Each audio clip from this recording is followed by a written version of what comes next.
The garage door groaned shut, sealing me in with the stench of motor oil and the faint buzz of a dying fluorescent bulb. My hands shook as I clutched the crumpled note I'd found tucked inside Sarah's jacket pocket. Its words seared into my mind. Meet me at the usual place. Midnight. Don't tell him. The paper felt like a blade, slicing through 12 years of marriage with a single, jagged cut. I stood there, surrounded by my half-built shelves and scattered tools. The better bedroom I'd been banished to for my so-called disorganization. But this wasn't about clutter. This was betrayal, raw and pulsing, staring me in the face. I'd moved out here 3 weeks ago, after Sarah declared our bedroom a sanctuary of order. I was too chaotic to inhabit.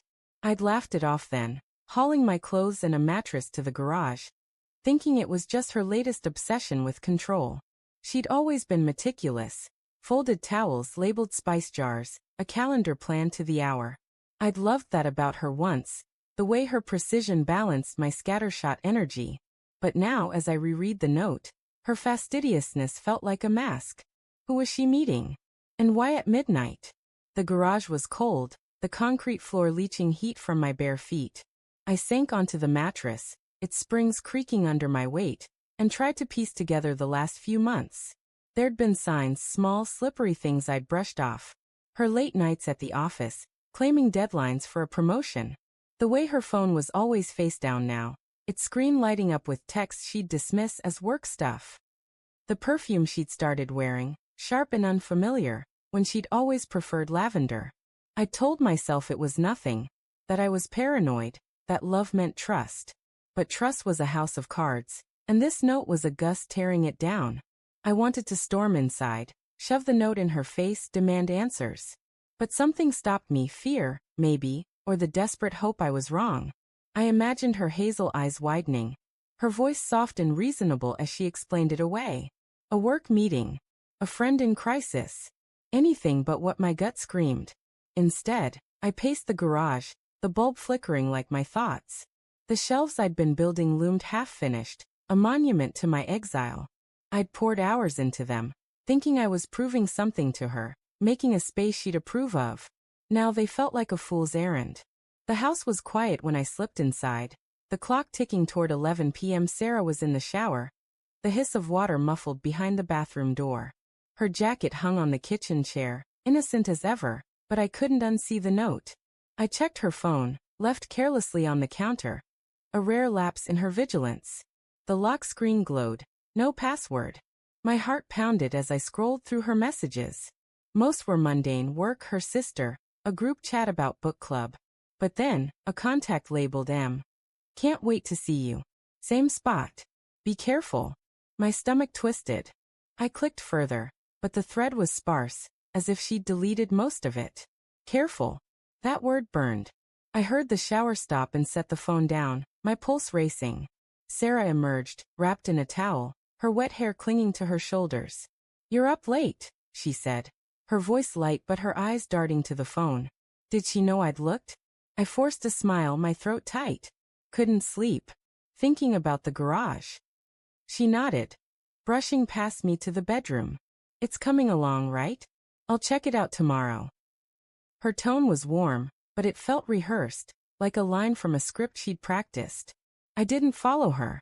Instead, I waited, listening as she dressed, the rustle of fabric unnaturally loud in the silent house. At 11:45 she called out, I'm running to the store, need anything? My heart sank. The store was her alibi, as flimsy as the note in my pocket. I mumbled, no, and heard the front door click shut. I grabbed my keys and followed, keeping my distance as her car wound through the quiet streets.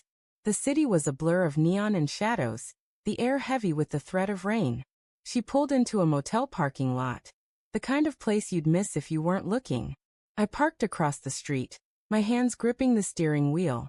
A man waited by the motel's flickering sign, his face half-lit but familiar. Mark, her coworker, the one she'd called just a friend, when I'd met him at her office party. He was all charm then, with a handshake too firm and a smile too wide. Now he looked nervous, glancing over his shoulder as Sarah approached. They didn't touch, but their closeness spoke volumes, a shared secret in the way they stood, heads bent together. I wanted to scream, to run at them, But I was frozen, watching my life unravel through a car window. I drove back to the garage, the note now a crumpled ball in my fist. My mind churned with questions. How long? Why him? Was it my fault? My messiness, my late hours at the shop, my failure to be enough? I thought of our early days, the way Sarah laughed at my bad puns, how we'd danced in the kitchen to no music. Had that been a lie too? I sank onto the mattress, the tools around me glinting like accusations. I'd built this space to win her back, but she'd already left me behind. Hours later, she returned, slipping into the house as if nothing had happened. I heard her footsteps pause outside the garage door, and for a moment, I thought she'd come in, confess, beg forgiveness. But the door stayed closed. I waited until dawn, the note still in my hand, its ink smudged from my grip. Then I made a choice, not to confront her, not yet. I'd build the shelves, finish the garage, make it perfect. Not for her, but for me. A place to rebuild myself, piece by piece, until I could face the truth. The next evening, I found another note, slipped under the garage door. I know you know. I'm sorry. My heart stopped. Sarah's handwriting, unmistakable, but no explanation, no plea. Just those words, dangling like a loose thread. I stared at the shelves, nearly complete now, their clean lines mocking the chaos inside me. I could storm in, demand the truth, let the anger spill. Or I could wait, let her come to me. Let the suspense of her guilt unravel her.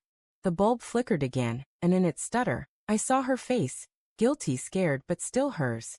I loved her. I hated her. And in that moment, I wasn't sure which would win.